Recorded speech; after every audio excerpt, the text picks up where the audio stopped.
Boa tarde, tudo bem? Você está no canal Aloxi. Eu sou Silvana Barbosa. Se você gostar do nosso canal, compartilha, divulga, dê sua sugestão, acione o sininho. Nesse vídeo nós vamos falar um pouquinho sobre África. Como eu falei, eu sou Silvana Barbosa, professora de História, pedagoga, mestra em Políticas Públicas e trago para vocês sobre a partilha da África, que eu combinei que nós estaríamos trabalhando essa semana para entender um pouco como que se dá esses conflitos na África, não só na região norte, que nós estamos trabalhando nas últimas segundas-feiras, mas de uma forma geral. Antes de falar da partilha da África, eu vim trazer uma correção. A Lei 10.639 de 2003, eu havia falado errado no vídeo anterior, né? Então eu vou deixar aí uma correção, né? Mas nos comentários tem a lei certa para que a gente possa entender qual que é a importância de compartilhar todo o conhecimento que a gente tem da África, tanto em língua portuguesa, história, matemática, geografia. E essa lei 10.639 de 2003, ela traz essa obrigatoriedade para a escola brasileira, pública ou privada, que ela traga esse conhecimento a fim de que todos os brasileiros conheçam a sua formação, né? Bom, então vamos pensar sobre a partilha da África. Quando a gente fala em partilha, a gente está dividindo, né? Se eu estou dividindo a África, um continente. E dividindo para quem e por quê, né? Então vamos pensar a África como um continente. Em 1884 a 1885 houve a Conferência de Berlim, na Alemanha, e lá se definiu as fronteiras da África, né? Os países como estavam sendo constituídos. Então, desde a época da colonização, 1450 até esse período, houve uma série de trocas de domínio no território africano, né? Os países que mais se beneficiaram com a partilha da África foi França e Reino Unido. Nós tivemos também a participação da Itália, da Bélgica, da Alemanha, Portugal e Espanha, e até os Estados Unidos, eles entraram aí nessa partilha. Eu trouxe um mapa para vocês terem uma ideia como que era a África. Dá para vocês verem os pedacinhos coloridos? Cada pedacinho colorido que você tem aqui é uma tribo, é um reino, é um povo. E eram todos esses povos. A gente tem mais de 1000 povos no continente africano. E eles foram divididos, simplesmente repartidos com uma régua, como vocês vão ver no próximo mapa, ignorando toda a sua tradição, né? Toda a sua cultura, todos os laços que unia e que desunia o povo africano. Então, dessa ideia de África, nós vamos passar a ter esse mapa, né, que basicamente é o mapa que foi construído em 1885, dando um pedaço da África para cada país que eu mencionei anteriormente, principalmente a França e o Reino Unido. Bom, por que a África ela foi dividida desse jeito? Vamos pensar em termos de história, né? Anterior a isso, nós tivemos a Revolução Francesa e depois a gente teve a Revolução Industrial. E a Revolução Industrial que vai estar trazendo uma modificação muito grande na Europa em termos de produção e consumo. Então nós vamos estar nesse período aproximadamente na segunda Revolução Industrial. E o que a indústria pede? A indústria pede matéria-prima e a indústria pede um mercado consumidor. Então a África ela é rica em materiais, tanto na parte de ouro, de ferro, matérias-primas que dariam para ser colocadas na indústria. Ela tem também uma série de minérios que a indústria vai acabar consumindo, e essa exploração vai estar trazendo para esses países europeus riqueza. E não foi isso que aconteceu.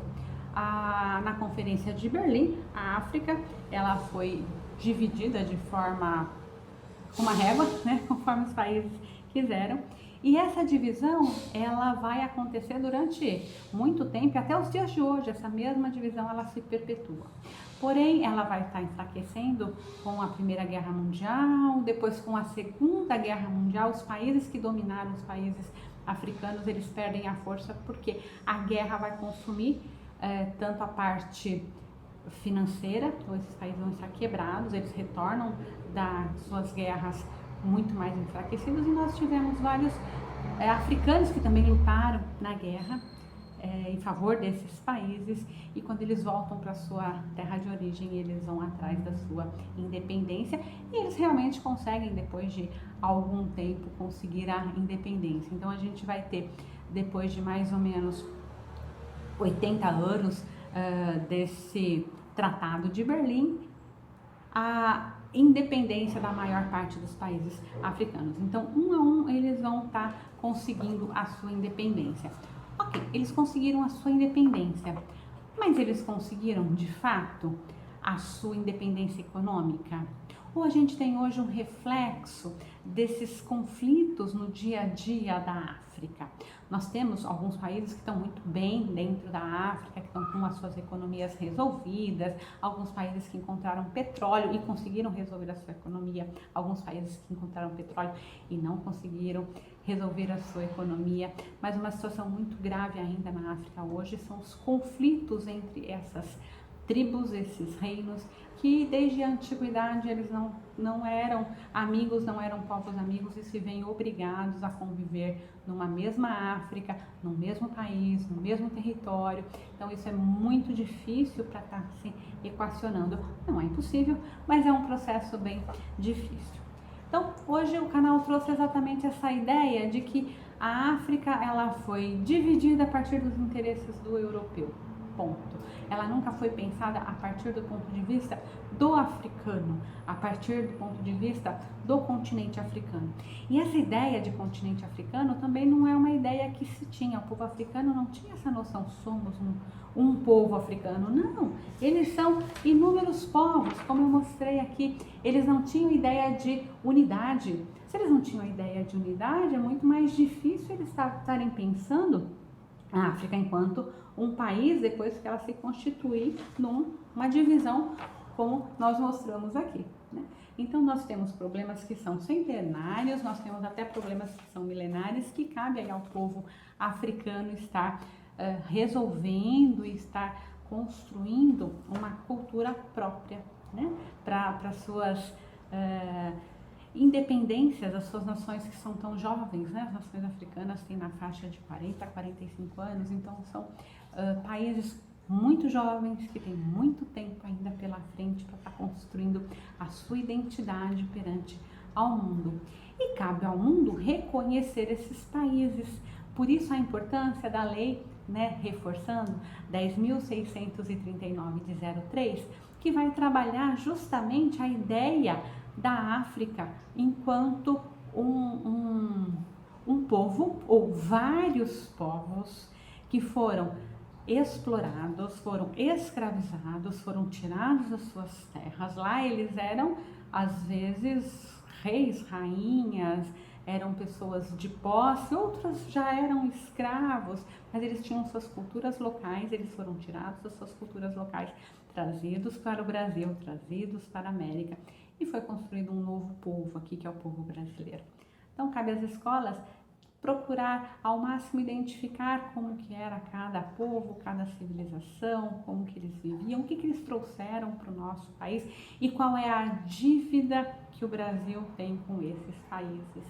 Se não é a dívida econômica, é a dívida moral, né? E se não foi eu que os escravizei, foram os meus antepassados que os escravizaram, ou os meus antepassados também eram escravos. Acredito eu que todo mundo tem um pouco de cada no seu sangue. Nós temos tanto o sangue de quem foi escravizado, como o sangue de quem escravizou. Então, o Brasil precisa conseguir entender essa lógica de como fomos formados, a partir de que ponto de vista o povo brasileiro foi formado.